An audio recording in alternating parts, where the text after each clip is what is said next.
이 오병이어 사건을 참 잘 알고 계시죠? 주일학교 아이들도 참 많이 알고 있는 본문 중에 하나입니다. 오병이어 사건은 예수님이 그 무리들의 배고픔을 보시고 불쌍히 여기셔서 해결해 주신 사건인데요. 이로써 주님이 어떤 분이신지를 증거하셨습니다. 주님께서 능력을 나타내시는 과정 속에서 좀 특이한 점이 있어서 그 점을 좀 나누고자 하는데요. 주님은 제자들에게 명령을 하셨다는 거예요. 주님이 직접 무리들에게 주셔도 되는데 너희가 주라라고 말씀하십니다. 또 떡 5개와 또 물고기 2마리를 내게로 가져오라라고 하시죠. 또한 제자들이 무리에게 직접 전달할 수 있도록 너희가 주라라고 하시죠. 하늘에서 만나를 내려서 백성을 먹이셨던 그 능력 있으신 주님께서 직접 하실 수도 있는데, 얼마든지 직접 하실 수 있는 일이었는데, 그런데 직접 주지 않으시고 제자들을 거쳐서 주시더라는 거예요. 제자들을 복의 통로로 세워나가시는 뜻이 포함되어 있음을 봅니다. 무리들의 필요를 채우시고 주님이심을 증거하는 과정 속에서 제자들을 어떻게 복의 통로로 세워나가시는지 알 수가 있는데요. 그래서 저는 오늘 제자들을 향한 주님의 명령과 그 명령에 따른 반응이 어떤가 살펴보고자 합니다. 또한 이를 통해서 내가 주님의 명령에 어떻게 반응해야 하는가를 생각해 보고자 합니다. 너희가 주라는 주님의 명령 앞에서 어떻게 반응해야 할까요? 첫째로 나의 이성적인 한계를 넘어서야 합니다. 이 5천 명이 넘는 사람들에게 저녁을 줘야 하는 상황이죠. 더군다나 장소가 빈들이었어요. 광야와 같은 곳이었다는 겁니다. 모든 악조건이 모여있는 형국입니다. 인원도 많죠. 또 주변에서 즉석으로 먹일 수 있는 음식도 없었습니다. 식사 시간은 이미 훌쩍 지나서 배가 고플 겁니다. 먹을 것을 살 만한 상점이나 식당이 있는 것도 아니었어요. 있다고 해도 남자만 5천 명이 넘었는데 어디 받아줄 곳도 없었을 겁니다. 그래서 제자들이 머리를 짜냅니다.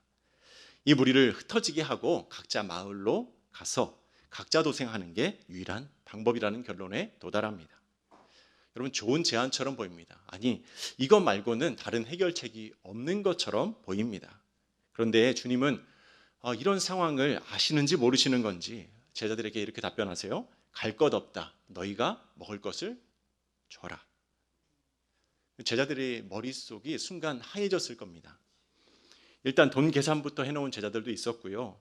마가복음에 보면 200데나리온이 필요함을 먼저 말하기도 하죠.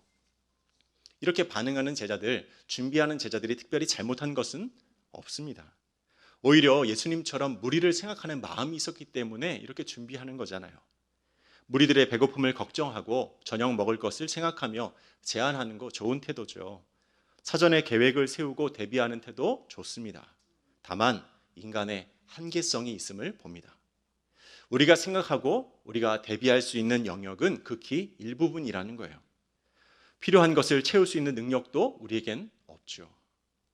주님은 우리의 이성적인 판단 너머에 하나님의 역사가 있음을 알기를 원하셨어요. 그래서 제자들을 향해서 명령하시는 거예요. 가지 말라. 너희가 먹을 것을 줘라.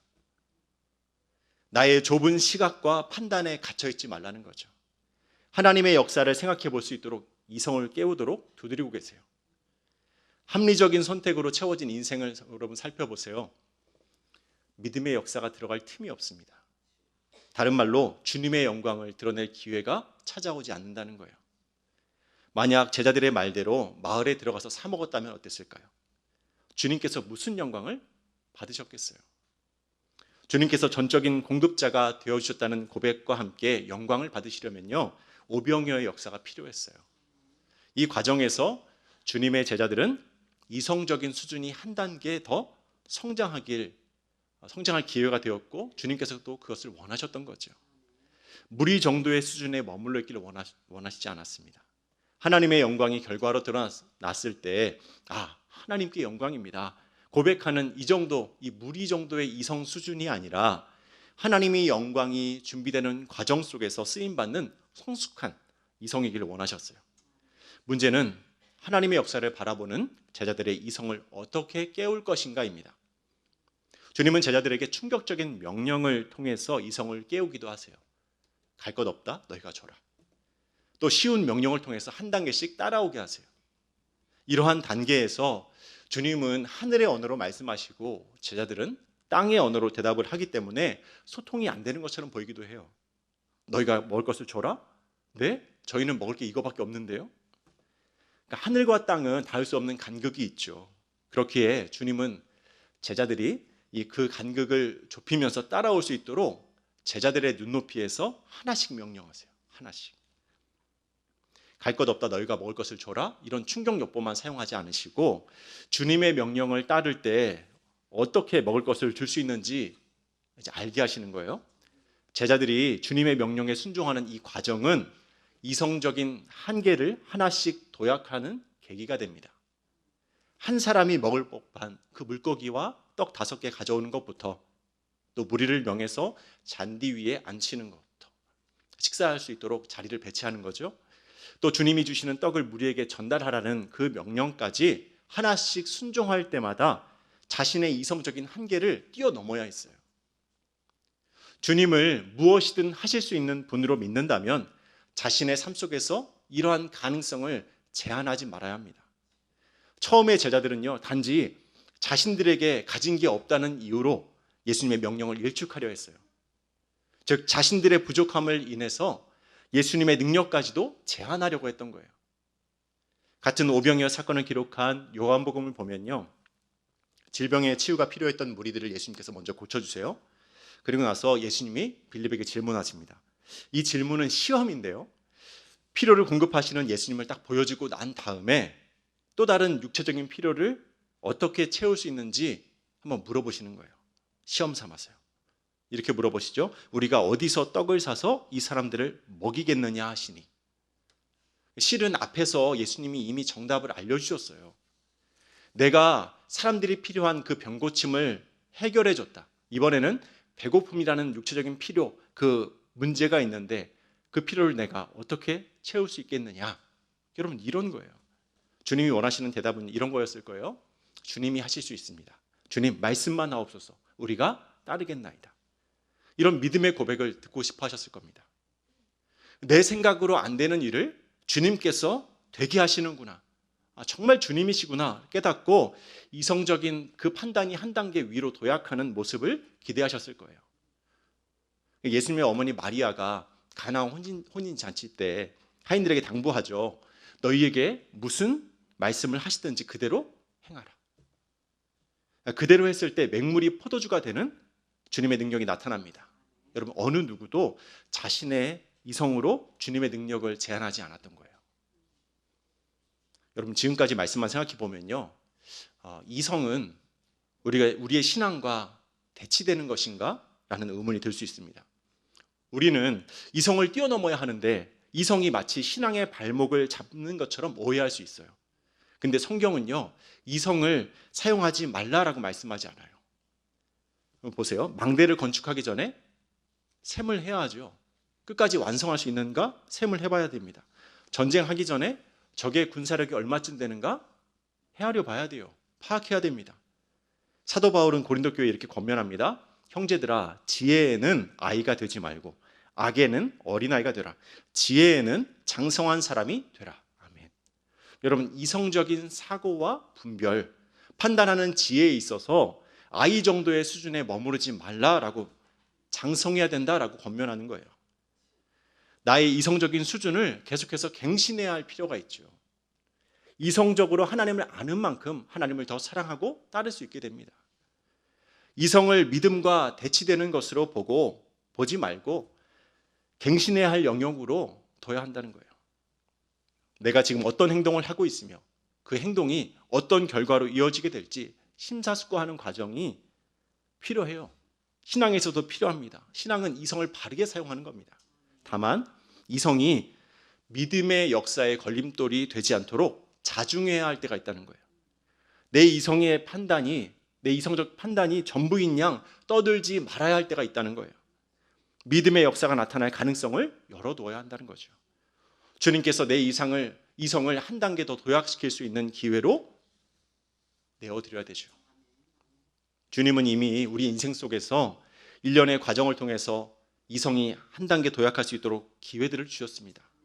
믿음의 역사가 내 인생 속에 축적된 만큼 이성의 수준도 신앙의 수준만큼 올라가야 되는 거예요. 신앙은 올라갔다고 하는데 여전히 이성은 그 전과 처음처럼 머물러 있다면 그것도 말이 안 되는 거죠. 여러분, 이성적, 상식적인 일 뒤에는요, 주님께 영광이 없습니다.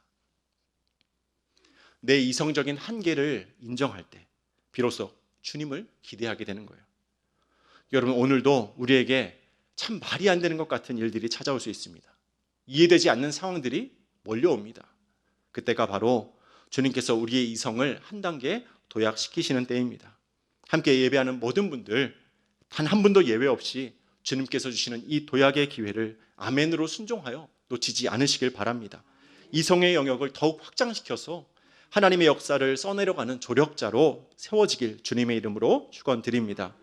이 너희가 주라는 주님의 명령 앞에서 첫째로 이성적인 한계를 갱신하고 넘어서야 할 뿐만 아니라 둘째로 작은 것이라도 주님의 손에 맡겨드려야 돼요. 작은 것이라도 주님의 손에. 주님이 제자들에게 말씀하십니다. 그것을 내게 가져오라. 여러분, 얼마 안 되는 그 한 끼 음식 가져오라고 말씀하세요. 제자들이 예수님께 가져올 수 있는 음식은 비록 하찮은 거였어요. 그런데 그럴지라도 그것을 드리기만 하면 그 다음 일은 예수님께서 알아서 하시겠다는 말씀입니다. 내게로 가져오라.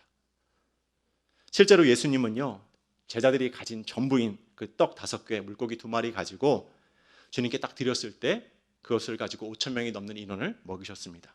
남은 조각만도 12바구니가 되었어요. 놀라운 기적이죠. 우리는 여기서 중요한 교훈을 얻게 됩니다. 하나님께서 요구하실 때 작은 것이라도 그것을 드려야 된다는 거예요. 하나님은요, 완벽한 것, 완성된 것 나에게 달라고 요구하시는 게 아닙니다. 작은 것이라도 받으시길 원하시고 그것으로 하나님께서 최고의 결과를 이루시겠다는 거예요. 능력이 부족하다는 이유로 저는 능력이 부족합니다. 혹은 저는 가진 것이 없습니다. 그 이유 때문에 자포자기하지 마세요. 하나님 나라의 원리는요, 겨자씨와 같습니다. 작은 것 같고 보잘것가 없는 것 같이 보이지만 나중에는 큰 나무가 되어서 새들이 깃드는 거예요. 믿음이 있는 사람은요, 이 작은 씨를 보는 게 아니라 그 씨 안에 있는 또 다른 열매와 생명력을 보는 거죠. 무한한 생명력이요. 내가 하는 말과 내가 하는 일이 겨자씨 같이 작게 느껴져도 그 일이 주님 안에서 어떠한 결과로 이어지게 될지는 속단할 수 없습니다. 그냥 작은 채로 머물러 있겠지 기대가 없는 사람 되지 마십시오. 하나님은 아무것도 없는 공허한 상태에서 세상의 모든 것을 만드신 분이세요. 내 헌신의 크기가 작다고 결과도 볼품없을 거다 미리 속단하지 마세요. 하나님은 오히려 좀 부족해 보이는 사람을 부르시고 사용하세요. 얼마든지 적은 것으로도 깜짝 놀랄 만한 결과물을 만들어내시는 분이세요. 여러분, 인생은요, 누구의 손에 붙들린지에 따라서 확연하게 달라집니다. 칼이 강도의 손에 있으면 정말 생명을 해야 하는 도구가 되지만 의사의 손에 있으면 살리는 도구가 되죠. 칼 자체가 달라지는 게 아니라 사용하는 손에 따라 결과가 달라집니다. 우리가 하나님의 손에 붙들리면 인생의 가치와 결과가 달라진다는 거예요. 모세의 지팡이를 한번 생각해 볼까요? 하나님께서 모세를 부르실 때 모세의 손에 네 손에 든 게 뭐냐라고 물으십니다. 모세가 대답해요. 지팡이입니다. 그때까지 지팡이는요, 그냥 일상적인 용도로 쓰이는 지팡이였어요. 평범한 지팡이. 그런데 하나님께서 땅에 던지라 하셨고 그 말씀에 순종했더니 뱀으로 되죠. 그리고 뱀의 꼬리 잡으라 했더니 다시 지팡이가 됩니다. 그냥 평범했던 지팡이, 그 지팡이가 하나님을 신뢰하게 해주는 도구로 쓰임받았어요. 하나님께서 모세에게 계속해서 말씀하십니다. 너는 이 지팡이를 손에 잡고 이것으로 이적을 행할지니라. 아멘. 여러분, 모세는요, 하나님의 지팡이를 손에 잡고 홍해도 가르고 또 반석에서도 물을 내는 그런 이적을 행했어요. 출애굽기 4장 20절을 보니까요, 성경은 이 지팡이를 모세의 지팡이라고 칭하지 않고 하나님의 지팡이라고 말씀합니다. 여러분, 이 지팡이 자체가 참 모세라는 사람을 잘 대변하고 설명해주고 있어요. 모세도 하나님이 부르시기 전까지는 그냥 지팡이처럼, 일반 지팡이처럼 별 볼 일 없는 사람이었어요. 평범한 존재였어요. 그런데 하나님께서 부르시고 사용하실 때 특별해졌다는 거예요. 하나님의 손에 붙들리면 정말 평범했던 인생이 비범한 인생이 됩니다. 그 인생이 정말 가치 있게 변화되는 거예요. 하나님의 손에 붙들리면 능력의 도구가 되는 거예요. 여러분, 한 번뿐인 인생인데요, 정말 가치 있는 곳에 우리가 쓰임받아야 되지 않겠습니까? 그렇다면 내 작은 힘부터, 내 작은 힘을 하나님을 위하여 들으시기 바랍니다. 내 능력으로 사는 인생이 아니라 하나님께서 붙드시는 인생, 하나님께서 능력으로 인도하시는 인생이 됩니다. 여러분, 오늘 당장 우리가 주님의 손에 무엇을 올려드릴 수 있을까요? 떡 5개와 물고기 2마리를 주님의 손에 가져다 드린 것처럼 우리가 무엇을, 어떤 작은 것을 주님의 손에 올려드릴 수 있을까요? 여러분, 누구나 할 수 있는 작은 헌신 중에 하나는요, 입술의 열매예요. 평소에 하지 못했던 사랑의 말을 표현하는 것도 여러분 헌신일 수 있어요. 특히나 가깝긴 하지만 표현하지 못했던 가족, 구역 식구가 있다면요, 참 입 밖으로 말하기가 참 쉽지 않을 수 있어요. 그런데 나의 작은 말 한마디를 주님께서 어떻게 사용하실지 한번 상상해 보세요. 학교 가고 출근하는 아이들에게 우리 아들, 우리 딸 사랑해, 처음에 어색해도요, 주님 손에 올려드리는 마음으로 사랑의 씨앗을 막 심어보세요. 더 어려운 남편한테도 막 사랑의 씨앗을 막 심어보세요. 여보, 지금까지 나랑 살아줘서 고마워. 당신 지금까지 우리 가족들 위해 정말 많이 애썼어. 이제 내 눈치 보지 말고 좀 쉬어. 여기까지도 참 잘한 거야. 너무 남편 입장에서 이야기했죠. 아내분들에게는 또 이렇게 해주세요. 너희가 주라 할 때 그 앞에 너희가 들어주라. 아내분들의 이야기를 한번 들어보세요. 여러분, 그것도 헌신이죠. 근데 그럴 때, 이 작은 헌신들이 있을 때 가정이 어떻게 될까요? 이러면 가정이 막 행복해지는 상상이 되지 않으세요? 별거 아닌 것 같은 말이 실은 별거예요. 주님의 뜻대로 사랑의 언어가 전달될 때 이 하나님의 나라의 원리대로 그 사랑이 풍성하게 채워지기 때문입니다. 떡 5개와 물고기 2마리가 5,000명을 먹이고도 12바구니나 남게 됐던 것, 그런 것처럼 주님의 사랑이 가정에 딱 자리 잡고 풍성하게 막 흘러 넘치게 될 것입니다. 여러분, 오늘 말씀을 적용을 들었어도 실제로 집에 가서 사랑의 언어를 사용하기 쉬울까요? 여러분, 어려울 겁니다. 여러분, 왜 어려울까요? 예배가 끝나고 구역 식구에게 표현하기가 쉬울까요? 네, 어려울 겁니다. 왜 어려울까요? 그게 무슨 소용이 있겠어? 그거 한다고 뭐가 얼마나 달라지겠어? 여러분, 이게 작은 헌신을 방해하는 가장 큰 요인일 수 있어요. 그건 내게 가져오라, 이 주님의 명령 앞에서 제자들이 물고기 2마리, 떡 조금 그거 주님께 가져다 드린다고, 그게 뭐가 소용이 있겠어? 그거 가지고 뭐 몇 명이나 먹일 수 있겠어? 이렇게 생각한다면 작은 헌신 드릴 수 없었을 겁니다. 아무 효과가 없을 거라는 생각이 작은 헌신을 방해하는 거예요. 그래서 작은 헌신도 쉬운 게 아니라 어렵습니다. 여러분, 부정적인 어두운 생각을 걷어내시고 주님의 손에 내 작은 헌신들을 올려드리시기 바랍니다. 순종했던 제자들이 풍성한 결실을 보게 됐던 것처럼 작은 헌신을 결단하는 저와 여러분에게 가정과 교회와 그 모든 관계 속에서 풍성케 하시는 하나님을 경험하게 될 줄 믿습니다. 너희가 주라는 이 명령 앞에 나의 이성적인 한계를 갱신해야 했고, 또 작은 헌신이라도 주님께 드려야 한다 했습니다. 그리고 3번째, 마지막으로요, 전달자의 역할만 감당해야 해요. 19절 말씀인데요, 19절 말씀 우리 같이 한번 읽어볼까요? 시작. 무리를 명하여 잔디 위에 앉히시고 떡 5개와 물고기 2마리를 가지사 하늘을 우러러 축사하시고 떡을 떼어 제자들에게 주시매 제자들이 무리에게 주니. 아멘. 여러분, 제자들이 주님이 주심에 그것을 받아서 다시 무리에게 줬습니다. 그러니까 전달하는 역할을 했다는 겁니다. 여러분, 생색내는 거 느껴보신 적 있으시죠? 네, 다른 사람이 나한테 생색을 내든 아니면 내가 생색을 내든 이 생색에는 한 가지 전제 조건이 필요해요. 뭐냐면요, 생색을 내기 위해서는 그 마음에 내가 주는 거라는 의식이 전제돼야 돼요. 내가 주는 거다. 실제로 내 것을 주는 거든 아니면 다른 사람의 것을 전달하는 거든 꼭 내 것 마냥 얘기할 때 생색이 됩니다. 그렇죠? 그러니까 다른 사람의 것을 전달만 하는 사람도 꼭 본인이, 그러니까 자기가 주는 것처럼 말할 때 받는 사람은 생색내는 걸로 느껴진다는 거예요. 오늘 본문에서 제자들이 생색내지 않았어요. 떡과 물고기 나눠주면서 자신들의 것을 주는 것처럼 하지 않았어요. 여러분 그걸 어떻게 알 수 있냐면요, 이 받는 사람이 누가 줬는지를 확실히 알고 있겠다는 거예요. 군중들은요 끊임없이 나오는 양식을 보면서 예수님을 주목합니다. 요한복음 보면요 똑같은 본문에 그 내용이 나오는데요, 예수님을 자신들이 기다리던 선지자로 여겼어요. 그리고 예수님을 임금 삼으려고 해서 예수님이 피하셨죠. 여러분 예수님의 제자인 저와 여러분은요 창시자가 아닙니다. 무엇을 내어줄 수 있는 능력의 근원이 되지도 못합니다. 너희가 주라는 주님의 명령을 듣고 내가 주는 것으로 착각하지 말아야 한다는 거예요.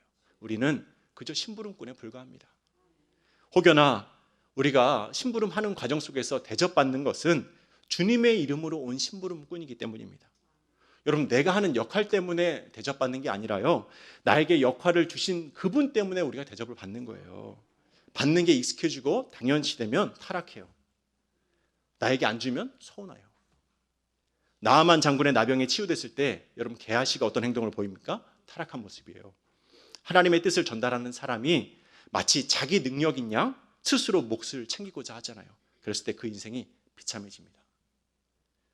전달자의 역할에서 자족하지 않으면요 어느덧 주님은 없어지고 나만 그 자리에 덩그러니 남게 돼요. 성전 미문에 앉아서 구걸하면서 소망 없이 살아가던 이들이 있었어요. 베드로가 그들에게 무엇을 줄 수 있었습니까? 나사렛 예수 그리스도 이름을 전합니다. 주님의 이름을 앞세우고 주님의 이름을 전했을 때 소망 없던 인생의 반전이 일어났죠. 걷지 못하던 사람이 걷게 된 이 사건이 얼마나 놀라웠던지 사람들이 몰리기 시작했어요. 베드로와 요한이 한순간 스타덤에 올랐어요. 주목을 받았고 사람들의 경외의 대상이 될 수도 있는 상황이었습니다. 이때 베드로가 자신을 향한 존경의 눈빛과 소리를 즐기지 않습니다. 오히려 자신에게 치우칠 수 있는 이 분위기를 감지하고 주의를 환기시키는 말을 해요. 베드로의 고백을 한번 들어보세요. 이스라엘 사람들아, 이 일을 왜 놀랍게 여기느냐? 우리 개인의 권능과 경건으로 이 사람을 걷게 한 것처럼 왜 우리를 주목하느냐? 예수의 이름이 너희가 보고 아는 이 사람을 성하게 하였나니 예수로 말미암아 난 믿음이 너희 모든 사람 앞에서 이같이 완전히 낫게 하였느니라. 아멘. 내가 기적 만들어내는 게 아니라는 거예요. 내가 아니라 예수님이 주인공이다. 이 얼마나 멋진 고백입니까? 나는 없어지고 예수님이 드러나는 것을 더 좋아하는 진정한 복음 전달자의 모습입니다. 여러분 베드로뿐만이 아니에요.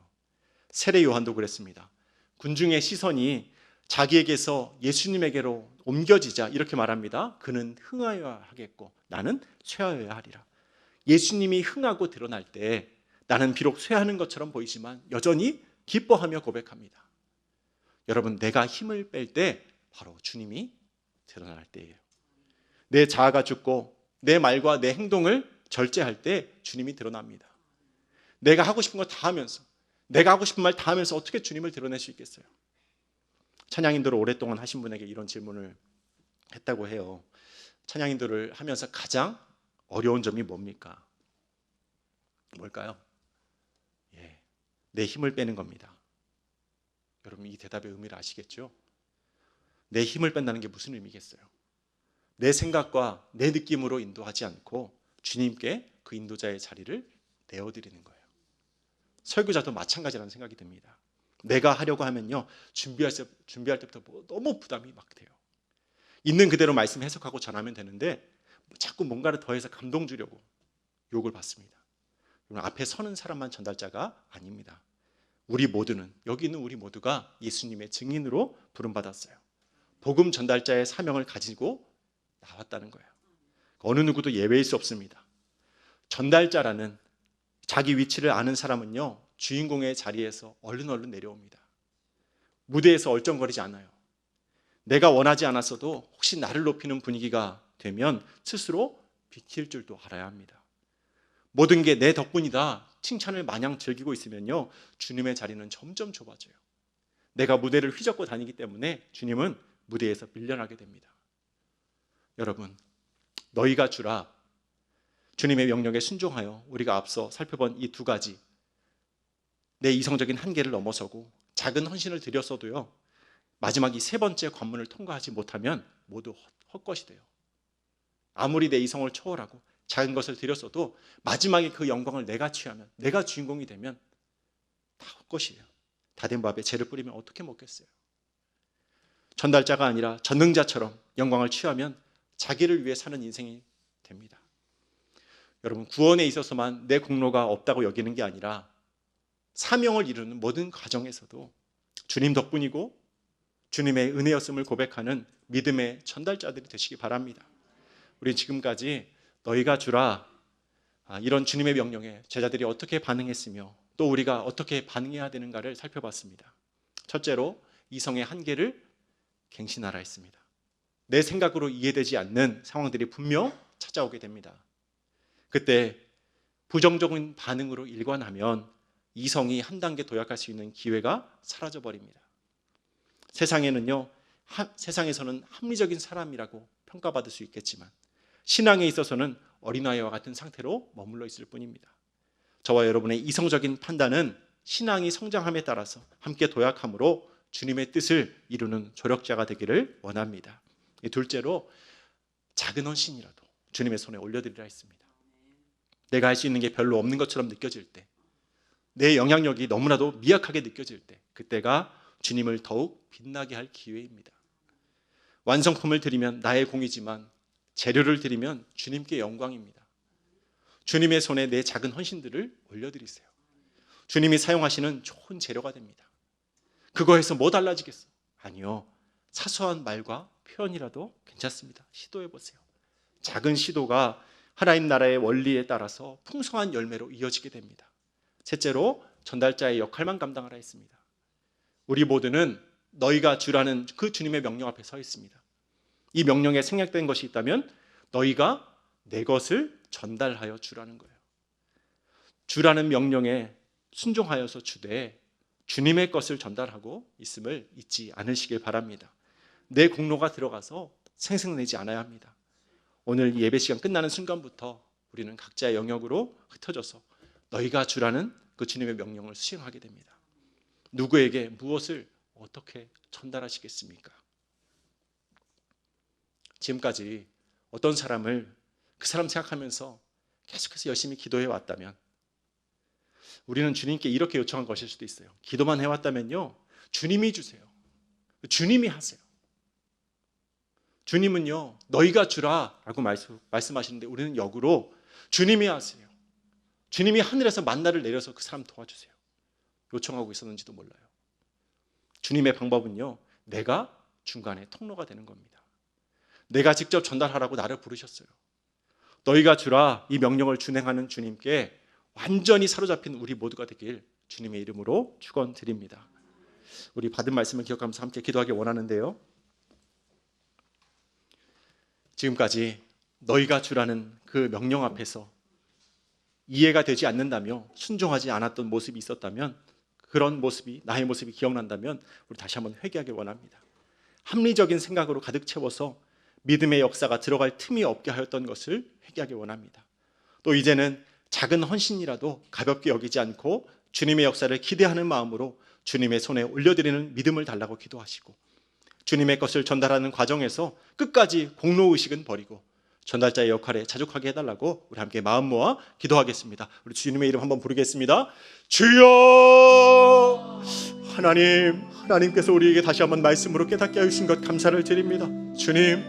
주님께서 주라고 명령하시는데 하나님, 우리가 이성적인 판단을 위해서 안 됩니다 하고 있었던 것은 없는가 돌아봅니다.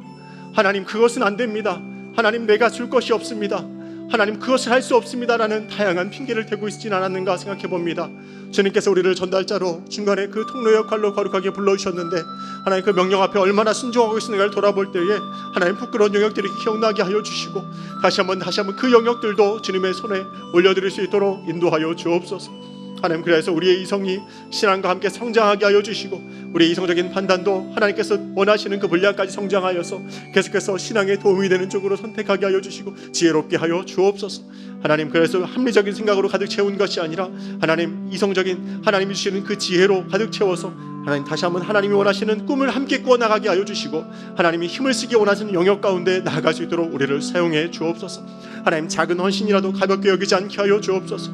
하나님 그것을 하나님께서 사용하시는 좋은 재료로 올려드릴 수 있게 하여 주옵소서. 우리의 말과 행동 가운데에서 하나님께서 받으시기에 영광을 되게 할 수 있도록 하나님 우리가 주님께만 온전히 올려드리게 하여 주시고, 하나님 그것이 하나님의 역사를 기대하는 믿음으로 또 이어져서 함께 기도하게 하여 주시고, 또 주님께서 이루신 것을 보며 하나님께 기쁨과 영광을 누리게 하여 주옵소서.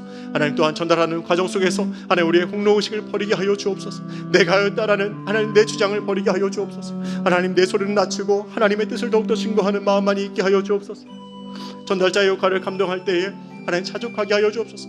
그 안에 주시는 하나님의 기쁨을 발견하게 하여 주시고, 하나님 전달하여 주님께서 흥하시는 것만으로도 하나님 내가 쇠하여질지라도 함께 기뻐하고 하나님 그 일들을 복음을 증거할 수 있음에 기뻐하고 나아갈 수 있는 우리의 믿음이 준비되게 하여 주옵소서. 하나님 자족하는 마음 허락하여 주셔서 일들을 힘을 쓸 때에 날마다 힘이 공급되어지게 하여 주시고, 주님으로부터 오는 그 힘으로 하나님 그 모든 일들을 감당해낼 수 있게 하여 주옵소서. 주님 우리를 사용하실 때마다 하나님의 영광이 증거되어지게 하여 주시고, 그 복의 통로로 제자들을 부르셨던 것처럼 우리를 부르시고 사용하여 주실 때에 온전히 순종함만이 남게 하여 주옵소서. 우리의 흔적은 지워지고 예수님의 흔적이 가득 남는 생애로 온전히 우리가 사용되어지길 원합니다. 주님 인도하여 주옵소서. 주님 도와주옵소서.